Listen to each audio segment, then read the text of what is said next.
Hello fellows!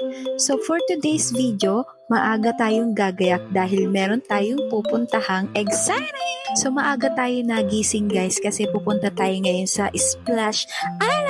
Yes mga ka-fellows, maagang summer outing ang gagawin natin today. At dahil ako po ay galing sa QAV, sumakay po ako ng FX papuntang Jill Puyat Station. So yun na nga mga ka-fellows, nakarating na tayo sa Hill Puyat Station. Ang sasakyan po natin ay Jackliner. So itong Jackliner guys ay katapat siya ng Sogo. Yes, katapat po siya ng Sogo. At ang sasakyan nyo po ay yung papuntang Binyan, Laguna. So of course, bago ang lahat ng kaganapan, kailangan merong laman ng ating tiyan. Kaya bibili muna tayo ng almusal dito sa McDo. And habang umaandar ang ating bath, lumamon po muna tayo ng McDo. So after an hour guys, nakarating na din kami dito sa Laguna. So dito kami bumaba sa Southwoods Mall.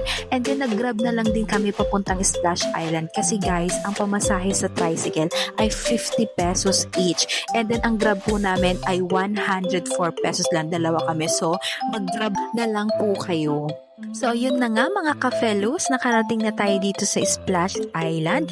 And upon entry, meron po sila ditong guide na kung saan kayo pa pwedeng kumuha ng ticket. But, as much as possible po, i-check nyo na lang din po yung kanilang website ahead of time for more information.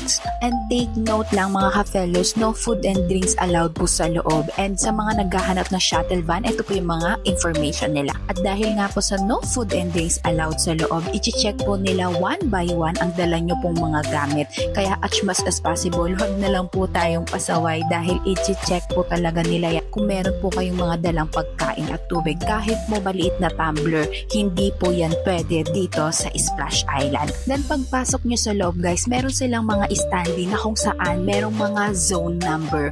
Then sa mga zone number, nakalagay dyan kung ano yung mga activities per zone. And also meron silang malaking map dito na kung saan pwede nyo i-check kung nasan na kayo at para hindi rin kayo mawala.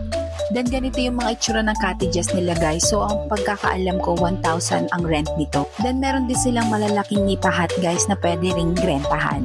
At dahil nga po sa overnight stay kami dito at maaga po kami nakarating, magre-rent po muna kami ng locker. So, yung locker rental nila guys is 200 pesos. Then magpo-provide po sila ng key sa inyo. So, ganito po yung itsura ng locker at kasya po dito yung dalawang malaking bag.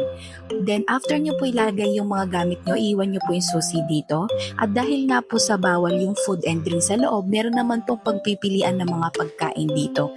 Though medyo pricey nga lang yung mga food guys, pero masarap naman at marami yung serving. So madami naman yung pagpipilian na food dito guys. So meron silang mga for drinks, meron silang mga for chichirya at mga ice cream, meron silang inihaw, meron silang hotdog, burgers at meron pong food court dito. May mga binalot, silog, sizzling at marami pa pong iba. So, ito yung mga sa silog guys. So, meron ditong mga bangus silog, tosilog, lon silog, at pork silog. Then, ito naman po yung sa mga sizzling nila guys. So, merong garlic chicken, fish fillet, baby back ribs, inasal, and also ito rin po yung sa mga juice nila. Meron din po silang bilo-bilo, arroz caldo, meron din silang sopas, and champurrado. Then mga ka-fellows, meron din sila dito souvenir shop. So, pwede nyo rin dyan i-check. And also, mga ka-fellows, ito po yung dapat nyong tignan, yung slides and pool schedule. Dahil hindi po sabay-sabay nag-o-open ang mga pool and slides. And ito po yung for female shower. So, ganito po yung itsura niya, mga ka-fellows. Meron po yan patungan. And ito po yung mga sink nila. So, malinis naman po yung CR at malawak po siya. Then, meron din po silang CR for overnight stay. So, ito po yung pinaka-CR ng mga mag-overnight. So, malinis din po siya guys at hindi po siya crowded. So, ito na po yung in-avail namin na room. So, maliit lang siya. Then, pwede po dito yung 2 to 3 person. And ganito yung itsura niya sa loob guys. So, air condition naman yung room at ang cute niya guys.